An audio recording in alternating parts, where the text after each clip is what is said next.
वैसे थोड़ा सा आश्चर्य हुआ मुझे ये सवाल पढ़कर, पर क्योंकि ऐसा सवाल किसी का है तो किसी और का भी हो सकता है, और किसी और का हो सकता है तो बहुत सारे लोगों का भी हो सकता है। इसलिए बात करते हैं इस विषय पर। तो चैनल पर पूछते हैं मिस्टर हर्षवर्धन सिंह, महोदय, कोई SC ST कैटेगरी का पर्सन, मतलब कि कोई बैकवर्ड कैटेगरी कैंडिडेट, अगर किसी भी गवर्नमेंट एग्जाम के लिए फॉर्म फिल करते टाइम कैटेगरी स्वेच्छा से जनरल कैटेगरी रखना चाहता है या फिल करना चाहता है जनरल, अगर वो रिजर्वेशन लेना ही नहीं चाहता है, तब क्या उसके लिए ऐसा कर सकते हैं लीगली? Please reply. तो देखो, आपने भी सवाल अगर समझा होगा तो शायद आपको भी आश्चर्य हुआ होगा कि क्यों कोई व्यक्ति जो रिजर्व कैटेगरी को बिलोंग करता है रिजर्व कैटेगरी के बेनिफिट्स नहीं लेना चाहता। मगर चूंकि इस क्यों का जवाब उस सवाल में नहीं है, मतलब उन्होंने ये लिखा नहीं है कि क्यों वो ऐसा करना चाहते हैं या वो कैंडिडेट ऐसा करना चाहता है, इसलिए हम उसमें ना जाते हुए उन्होंने जो बात पूछी है उसी पर फोकस करते हैं और जवाब समझते हैं। मगर आगे बढ़ने से पहले जो लोग चैनल पर नए हैं उन सभी का स्वागत। उनकी जानकारी के लिए बता दूं कि मैं हूं एडवोकेट नहुष खुबालकर और मैं Nagpur bench of Bombay high court में प्रैक्टिस करता हूं। आप इस चैनल पर बहुत सारे इंफॉर्मेटिव वीडियोस देख सकते हैं। इस चैनल को बनाने का मेरा उद्देश्य ये है कि आप तक ज़्यादा से ज़्यादा कोर्ट की इन्फॉर्मेशन पहुँचे, कानून के महत्वपूर्ण बातों की इन्फॉर्मेशन पहुँचे, और मेरी कोशिश है कि मैं इस चैनल को एक अलग तरीके का बनाऊं। मतलब ऐसे है कि जो इन्फॉर्मेशन, जो प्रोसीजरल बातें आपको पता नहीं चल सकती कोर्ट की, अनलेस आप लॉ स्टूडेंट हैं, वो सभी बातें वहाँ के अंधकार से, वहाँ के सीक्रेट से, ऑफ कोर्स ये सब बोलने की बात है, ऐसा कोई अंधकार वगैरह नहीं होता है, मगर क्योंकि आप उस प्रक्रिया से इतने जुड़े नहीं होते हैं इसलिए आपको ये बातें पता नहीं, मगर वक्त आने पर पता करना चाहते हैं, ऐसी बातें मैं आप तक पहुंचाता हूं। तो खंगालिए इस चैनल को, देखिए क्या क्या वीडियोस आपके काम के हैं। अब करीबन 170 से ज़्यादा वीडियोस इस चैनल पर उपलब्ध है, informative videos, purely informative videos, जो इन्फॉर्मेशन मैं आप तक पहुंचाना चाहता हूं। आप अगर यंग एडवोकेट है तो भी आपके काम का ये चैनल है, आप अगर कोई लिटिगेंट है तो भी ये चैनल आपके काम का है, या आप केवल एक क्यूरियस, एक जिज्ञासु व्यक्ति है जो कानून की बातें जानना चाहते हैं, तो भी आपका इस चैनल पर स्वागत है। इस वीडियो में दी गई जानकारी आपके केस की कानूनी सलाह नहीं है। तो हर्षवर्धन सिंह ने जो प्रश्न पूछा है वो पूछने के पीछे उनकी कोई धारणा है। वो ये बिलीव करते हैं कि अगर कोई SC या ST कैटेगरी को बिलोंग करता है और किसी गवर्नमेंट एग्ज़ाम के लिए अपीयर हो रहा है, या मान लो कोई जॉब के लिए अप्लाई कर रहा है गवर्नमेंट में, या पब्लिक सेक्टर से रिलेटेड कोई भी जगह पर अप्लाई कर रहा है या कुछ क्लेम कर रहा है, तो उस व्यक्ति को रिजर्वेशन क्लेम करना ज़रूरी है, ऐसा शायद वो मानते हैं। और शायद इसी धारणा से उन्होंने ये प्रश्न पूछा है कि क्या ऐसी व्यक्ति अगर रिजर्वेशन लेना ही नहीं चाहती तो क्या वो ओपन कैटेगरी से अप्लाई कर सकते हैं?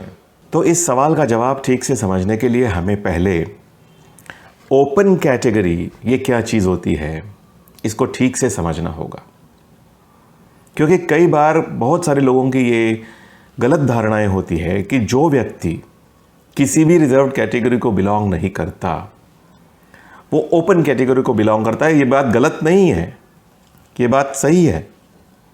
फिर भी ओपन कैटेगरी का केवल इतना मतलब नहीं है कि ऐसी कोई व्यक्ति जो किसी अन्य रिजर्व कैटेगरी को बिलोंग नहीं करती वही केवल ओपन कैटेगरी को बिलोंग करती है, ऐसा ही इसका मतलब नहीं है।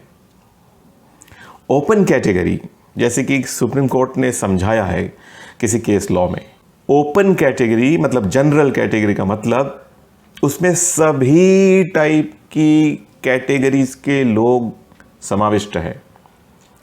सभी टाइप के कैटेगरीज, मतलब that person can be a male और अ फीमेल और even a transgender. That person can be an SC or ST, OBC or whatever other category, reserved category to which he can belong. That person can be a sports person, that person can be a handicapped person or maybe a project affected person. सभी type के लोग open या general category में समाविष्ट होते हैं हमेशा। इसमें कोई भी मर्यादा नहीं है, कोई भी रोक नहीं है।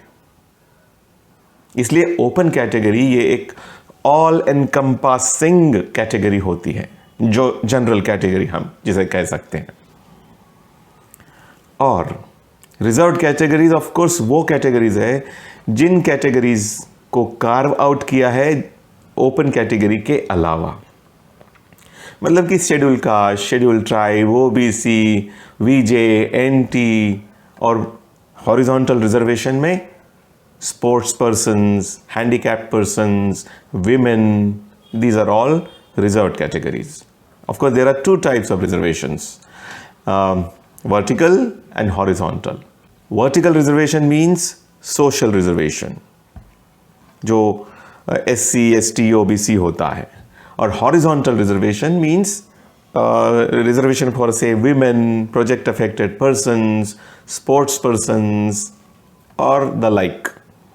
अब इसके डिटेल में ना जाते हुए बस ये काफ़ी है इस वीडियो में समझने के लिए, इस टाइप के रिजर्वेशंस होते हैं। तो रिजर्व्ड कैटेगरी के लोग इन कैटेगरीज को बिलोंग करते हैं। अब जब ये लोग इन कैटेगरीज को बिलोंग करते हैं और उसके बाद वो कोई भी गवर्नमेंट में जॉब अप्लाई करते वक्त या गवर्नमेंट एग्ज़ाम का फॉर्म फिलअप करते वक्त वो कैटेगरी को क्लेम करते हैं, तो उनका एप्लीकेशन उस कैटेगरी में कंसीडर किया जाता है।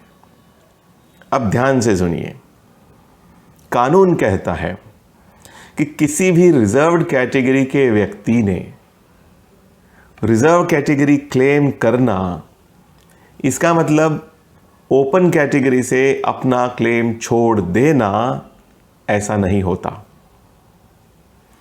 कोर्ट्स कहते हैं, मतलब कानून कहता है कि a claim for reservation is an additional claim.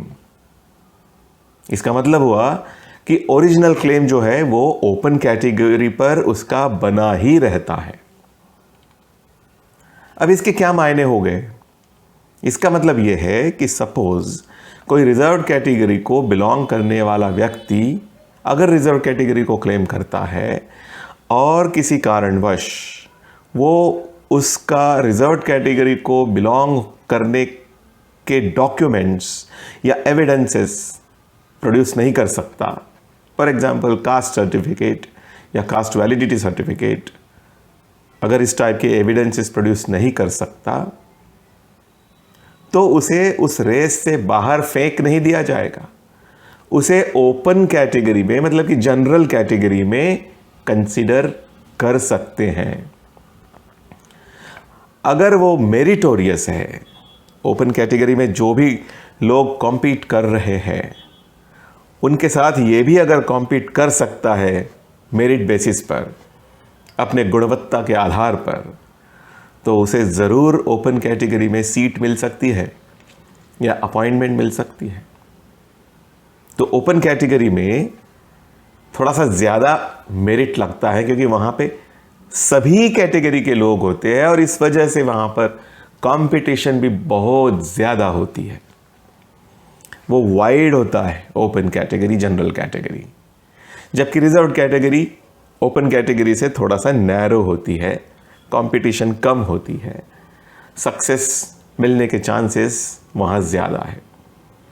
अब ये सब बातें मैं क्यों बता रहा हूँ? इसमें हर्षवर्धन सिंह का जवाब छुपा हुआ है। अब इतना सब समझने के बाद जवाब ऑब्वियस है कि अगर कोई भी रिजर्व्ड कैटेगरी की व्यक्ति रिजर्व्ड कैटेगरी में क्लेम नहीं करना चाहती, उसके बेनिफिट्स लेना ही नहीं चाहती, तो ऑफ कोर्स वो ओपन कैटेगरी में अप्लाई कर सकती है, ओपन कैटेगरी में कॉम्पीट कर सकती है अगर उसके अंदर गुणवत्ता है, मेरिट है। तो नहीं भी है तो भी कर सकती है। सिर्फ बात इतनी है कि उस सिचुएशन में उन्हें वो अपॉइंटमेंट मिलने के चांसेस या वो सीट मिलने के चांसेस कम हो जाएंगे। अगर गुणवत्ता ज़्यादा है तो मेरिट लिस्ट में उनका नाम टॉप पे रहेगा, ऊपर रहेगा, और वो बात में सक्सेस मिलने के चांसेस बढ़ जाएंगे। तो ये बात है ओपन कैटेगरी में अप्लाई करने के लिए। मगर हर्षवर्धन सिंह जी, ये जवाब देने के साथ साथ ही मैं आपको एक बात बताना चाहता हूँ। पता नहीं आपने क्यों ऐसा लिखा है कि वो व्यक्ति रिजर्व कैटेगरी के बेनिफिट्स लेना ही नहीं चाहती। शायद उनके पास एविडेंसेस नहीं हो गए, ये कारण होगा। आपने कारण दिया नहीं है।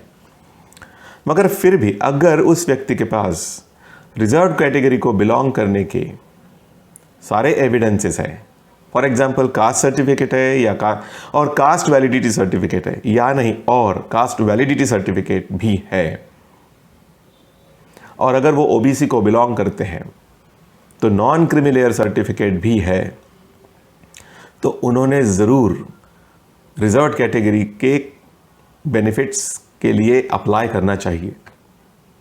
क्योंकि reason is obvious, reserve category में कंपटीशन कम होती है। हाँ, उसके अंदर भी अगर बहुत सारे कैंडिडेट्स हैं तो कंपटीशन तो रहेगी ही, मगर as compare to applying in open category, the competition in reserved category is very narrow, and the chances of success of either getting a job or getting a seat increase greatly, and that's why I would suggest not to forgo that claim. देखिए अभी आपको क्या लगता है। All the best to you. Thank you.